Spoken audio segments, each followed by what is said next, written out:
In this video, we're gonna craft the best possible team for the Sinnoh region with the following rule set. The game we're gonna play is Pokemon Platinum. It's the best of the 3 Sinnoh games and the one with the most difficult opponents in general. With that out of the way, time to pick our starter. Pokemon number 1, Keymon the Chimchar. First of all, we don't want you to get us wrong. The Sinnoh starters are all absolutely great Pokemon. Empoleon, once it evolves, has a fantastic water steel typing and is very decent offensively and defensively. Torterra gets Stab Earthquake, which is ridiculously valuable, but Infernape, in our opinion, is the one of the 3 whose traits are the hardest to find in another Pokemon. Fire and Fighting are both nice offensive types to have, especially on a Pokemon as fast and strong as Infernape. Any fire or fighting type you can find in the region does not come close to being as good as Infernape, with the closest in our opinion being Lucario. It will also be the least redundant with the other Pokemon we're picking for this run, thus Keymon has us off to a strong start. We do the tutorial section of the game, get access to Pokeballs, and go on our merry way to Jubilife City and beyond, which will allow us the chance for a fateful encounter with our second team member. Pokemon number 2, Star the Starly. Apart from Flygon, which is not obtainable in Platinum, all Pokemon that learn H and Fly are Flying type, which makes getting one pretty much mandatory for the great convenience the move offers. Now, out of the possible options, Staraptor is definitely one of the best. It's available early, which saves us from having to play with only one Pokemon. It gets great moves very early like Quick Attack and Wing Attack, and will remain consistently great thanks to its high attack, speed, Intimidate ability, and access to close combat for Rock, Steel, and Ice types. A great pick overall. With this team, we prepare to face the first gym leader of the run, Rourke, with both of our Pokemon evolving at level 14 to become Monferno and Staravia. We spam the super effective Mach Punch against Geodude and Onix. Seeing how much Screech from Onix makes us take from Rock Throw, we switch to Star to reset the defense drop and sacrifice the bird to Onix. Keymon proceeds to heroically solo the rest of the team. So far, so good. With this team, we proceed to head to Floroma Town, using Monferno to smash the rocks in Jagged Pass, defeat Team Galactic Commander Mars, and stroll through the forest, which brings us to Eterna City, home to the second gym fight of the game.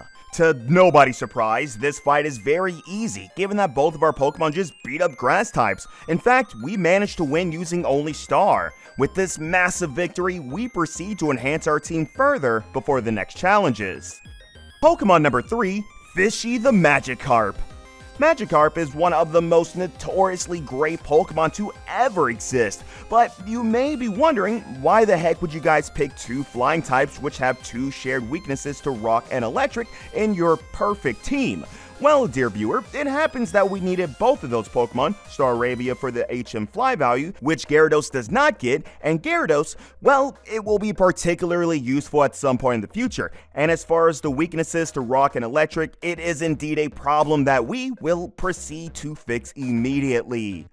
Pokemon number 4, Dr. Munchie the Gibble. It goes without saying that Garchomp is one of the best Pokemon in the game, and it also happens to be a ground type, which deals with the aforementioned rocks and electrics. Also, unlike some other pseudo-legendaries, Gibble is not useless, as is thanks to Dragon Rage, and it evolves as early as 24 into Gabite, a Pokemon with very decent stats, especially given its great typing. We also make sure to make it even better by giving it TM26 Earthquake, the best move it can possibly ask for. We also made sure to teach Monferno HM Cut, which is essential to make progress. Now that we have twice as many Pokemon as before, time to fight Fantina.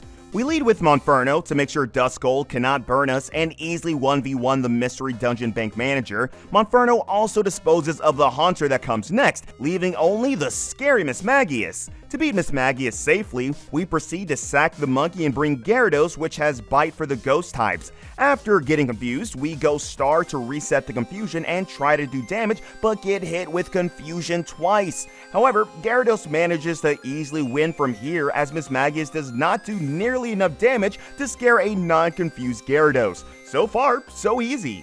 The next gym on the chopping block will be Maylene, the fighting type gym, where Staravia and Dr. Munchie, who did not manage to do damage in the last one, are coming back with a vengeance. Star one-shots Metatite and does a good chunk of damage to the Machoke, who retaliates with a Rock Tomb.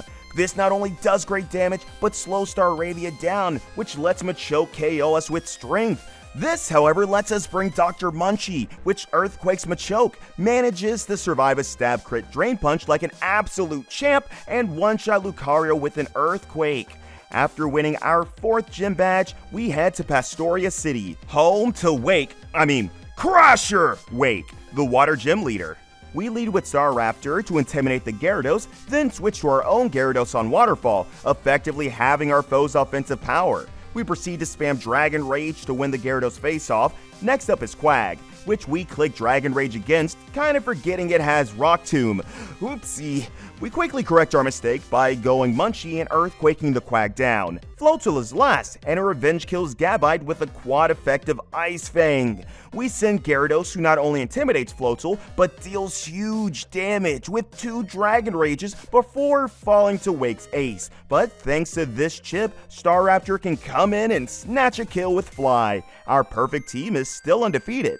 After dealing with the galactic grunts who bomb the Great Marsh, Cynthia tells us to go use the secret potion on Psyduck, then head to Celestic Town. We proceed to have an easy game against Cyrus's unevolved squad and get HMO3 Surf for our trouble. With Gyarados' newfound surfing abilities, we can head to Canalave City, but before that, we have a detour to Fuego Ironworks for our next team member. Pokemon number 5, in the zone, the Magnemite. Magnezone is a phenomenal Pokemon. It has an amazing typing in Electric Steel and great stats outside of speed. Also, it has great synergy with Gyarados, tanking Electric and Rock moves for the Leviathan, who in return can deal with ground, fire, and fighting attacks for Magnezone. Speaking of Steel types, the next gym leader is none other than Byron, the Steel type master. We lead Infernape with the intent to click Close Combat on Magneton and, well, we switch into Munchie and click Earthquake, one-hit KOing the Magnet. Next up is Steelix, which we also click EQ on before falling to its Ice Fang, which we definitely did not forget about. We send Gyarados to surf Steelix down, taking advantage of its bad special defense. Last but not least is Bastiodon, which we have a back and forth fight with, tanking a stab Stone Edge like an absolute champ in the process before winning the 1v1, getting us the 6th gym badge.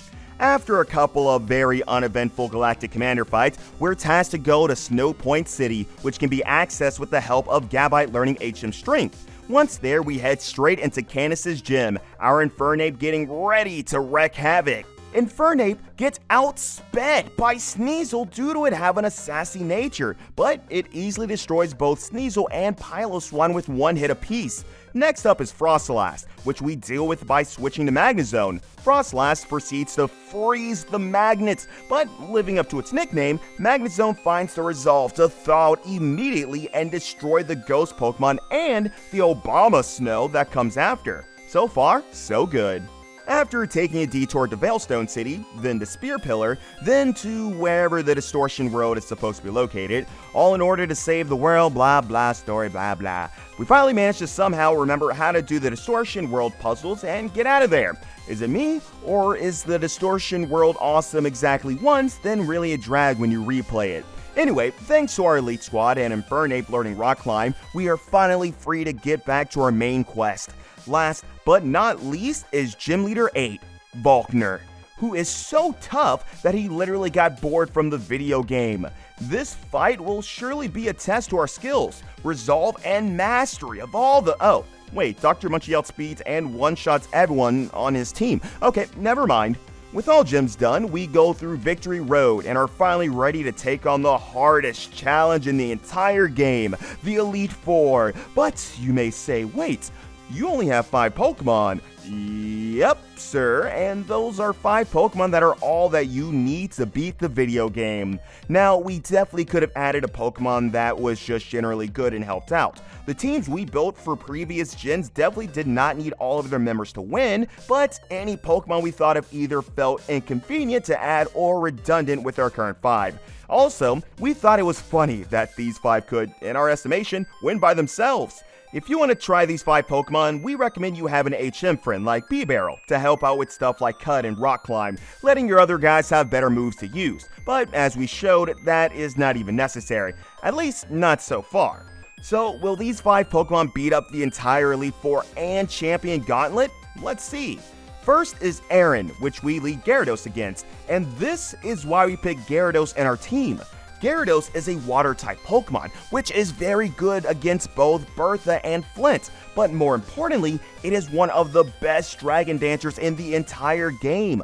Leading against Aaron, we Dragon Dance once before spamming Waterfall. Boosted Gyarados manages to get 4 kills before Garchomp finishes up the Drapion. And that was only the warm-up. Bertha leads with Whiscash, which lets Gyarados set up D-Dance 4 times and one-hit KOs everything on her team. On Flint, Gyarados only needs 2 D-Dances to beat up everyone. That is 3 trainers down and 2 to go. On Lucian, we lead Magnezone, which 1v1s the lead Mr. Mime, but not before it sets a Reflect. Next up is Gallade, which allows Gyarados in. We set up Dragon Dance, and of course, we forget that thing gets Stone Edge. We send Staraptor, which finishes Gallade with Aerial Ace. Zam is next. It hits us hard with Psychic, but Aerial Ace into Quick Attack disposed of it pretty neatly. Last is Espeon. We chip it with Fly before falling heroically, allowing Zone to win us the last Elite Four match without even sending Garchomp. Alas, the challenge is not over.